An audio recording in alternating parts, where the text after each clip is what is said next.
Depuis samedi soir, Pantea, réfugiée iranienne, n'a plus aucune nouvelle de sa sœur vivant à Téhéran.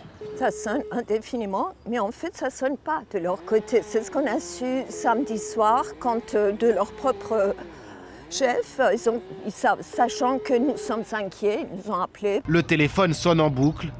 Après avoir raccroché, l'inquiétude peut se lire dans son visage. Il y a eu une école de filles qui a été touchée, ce qui est extraordinairement triste, avec beaucoup de victimes, parce qu'ils étaient à côté, encore une fois, d'un réserve ou quelque chose. On ne sait pas qu'est-ce qu'il y a à côté de nous. Donc, le risque des morts civiles est constamment avec les gens. Sur le territoire iranien, les bombardements semblent sans fin, plongeant les habitants dans le chaos.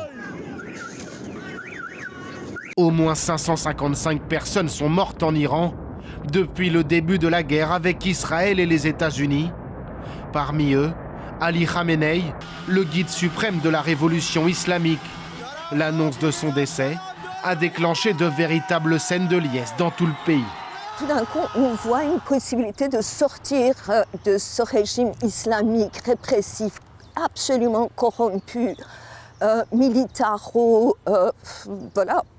répressif, qui tout d'un coup se voyait, secoué. Elle était très heureuse, moi j'étais très heureuse, mais dans le même temps, il y a tellement de questions qui se posent derrière que finalement, c'est dans l'angoisse qu'on est heureux. Le collectif Solidarité Iran-Bordeaux se réunira ce samedi pour soutenir les populations locales.